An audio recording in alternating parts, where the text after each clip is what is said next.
poster ya sama Nadine, itu udah pasti gitu ya, dari yang udah Kak, cukup sampai situ aja. Cukup. Jangan kasih minum kehausan dari kami yang Kak, jangan. Sampai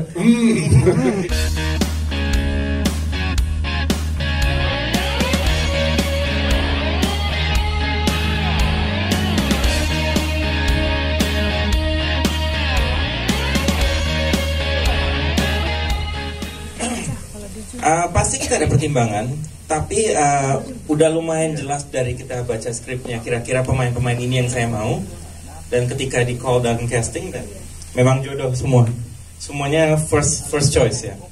Sebetulnya ini cerita zaman dulu suka ada film-film seperti Basic Instinct, Fatal Attraction dan lain-lain yang menarik untuk dinonton untuk dewasa, tapi dia nggak terlalu dirty seperti yang sekarang ada di Netflix. Saya kepengen bikin ke zaman dulu itu, tapi buat sekarang. Jadi lebih fokus ke cerita, lebih fokus ke sensuality dan characters. Dan ini kali ceritanya tentang selingkuhan.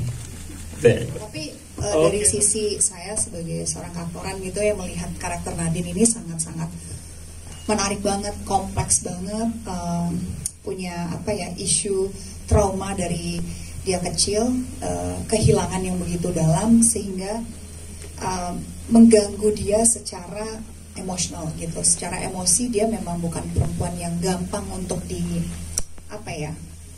handle gitu.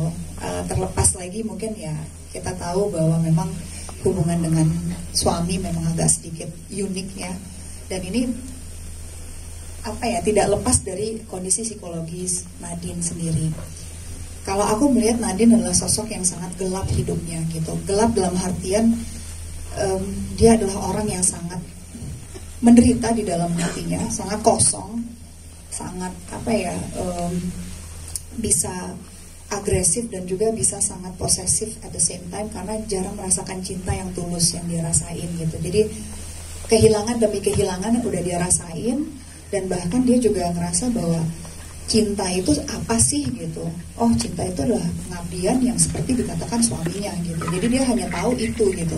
Dan itu bertahun-tahun menggelut di dalam diri dia, sehingga dia gak bisa membedakan mana yang harusnya dilakukan dan tidak.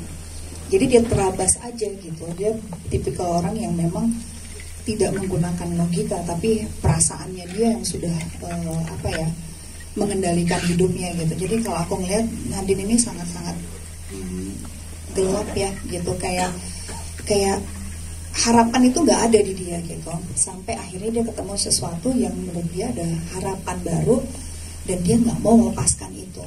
Dia nggak mau sesuatu yang nggak pernah dia rasain itu lepas. Akhirnya menimbulkan sisi gelap dari seorang Nadine adalah apapun yang membuat dia bahagia itu harus dipertahankan. Obsesifnya dia gitu. Jadi memang Nadine ini karakter yang aku kalau nginget dia itu kayak nyesek gitu, kayak oh my god aku nggak mau sih ada di dia gitu, karena memang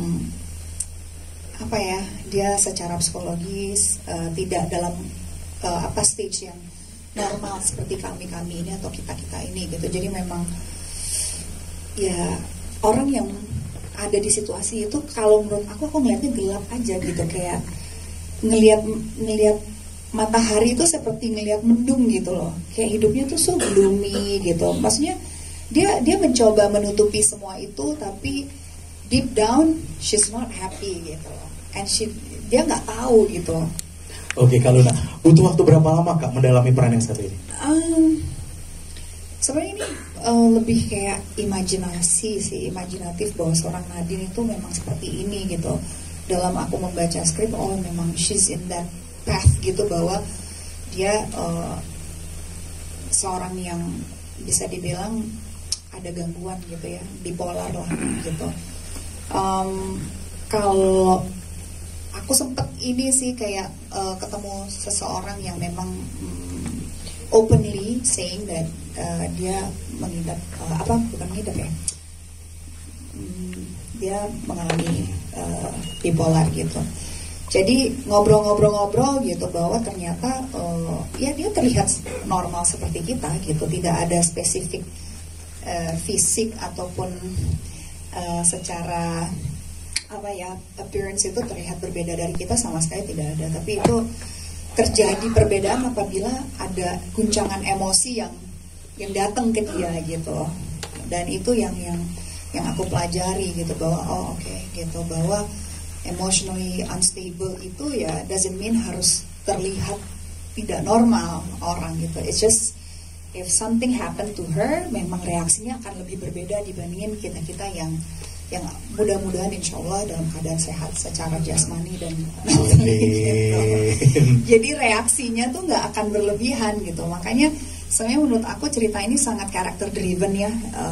Cerita ini bergerak karena si karakternya Nadine, karakternya Alex, karakternya Lara, karakternya Erwin dan teman-teman yang lain itu bergerak karena memang karakternya yang menggerakkan cerita ini. Jadi itu yang membuat something is different about this series gitu, yang kayak sangat-sangat seru untuk diikutin karena memang karakternya unik semua.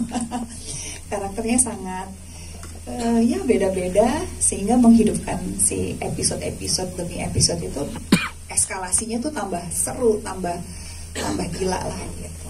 Oke, cukup Kak Luna, terima kasih. Banyak. Tantangannya banyak ya. Menciptakan sebuah karakter yang baru itu selalu proses yang menarik. Dan dalam dua produksi yang aku ikutin bareng sama Hitmaker, kita sebagai aktor benar-benar dikasih wadah, dikasih ruang, dikasih waktu untuk punya semua bahan yang bisa kita manfaatkan untuk mempersiapkan karakter.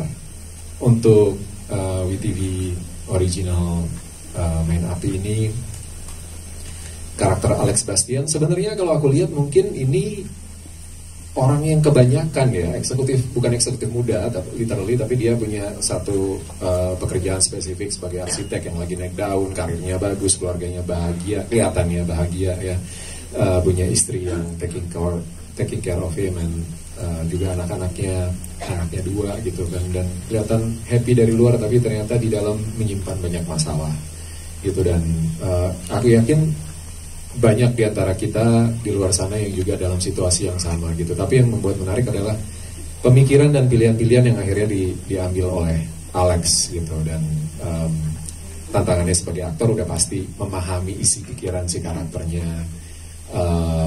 Dan buat aku Alex itu terlihat kuat di luar, tapi sebenarnya dia fragile banget, dan gak gampang buat seorang laki-laki yang biasanya punya ego yang tinggi untuk menerima bahwa ternyata kita juga punya keterbatasan. Yang kita pikir kita dominan, ternyata kita gak sedominan itu dan harus berhadapan dengan seseorang yang jauh lebih dominan dan menentukan arah hidup kita selanjutnya. Sehingga semua keputusan yang diambil oleh Alex bukan berdasarkan apa yang dia inginkan dalam kontrolnya dia sendiri, tapi dipengaruhi sekali oleh kontrol seorang Nadine gitu.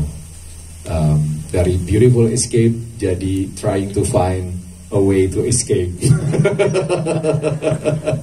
Gitu, jadi menarik banget. Dan proses ini kita jalanin bareng-bareng, dan ya mudah-mudahan tergambar dari apa yang teman-teman tadi sudah lihat.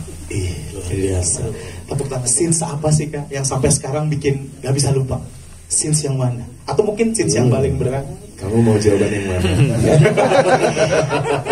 Yang paling apa? Kalian mau jawaban yang mana? Jujur Kak, jujur. Tolong. Ya, mungkin scene akhir. Ya ada banyak sebenarnya. Karakter Alex bersama Nadine, Alex bersama dengan anak-anaknya, Alex dengan Lara istrinya itu punya bahkan Alex sama ibunya itu juga punya memorable scenes menurut aku. Dan main ini juga tingkat emosinya beda-beda banget. Of course paling roller coaster ya sama Nadine, itu udah pasti gitu ya. Dari yang udah Kak, cukup sampai situ aja, cukup. Jangan kasih minum kehausan kami Kak, jangan. Sampai ya gitu dah, saya juga nggak mau lanjut, khawatir ya. Tapi menurut aku Nadine mau melanjutkan mungkin sabar. Tapi menurut aku karena cerita ini menarik sekali, dari skrip kita udah dapat skrip yang kuat banget, episode 1 sampai 10. Jadi begitu banyak memorable scenes yang buat aku berkesan, dan secara emosi juga butuh energi yang tepat ya untuk nyalurin itu gitu, untuk memainkan itu. Udah Mas. Cukup. Terima kasih, tepuk tangan untuk Mas Darius, luar biasa.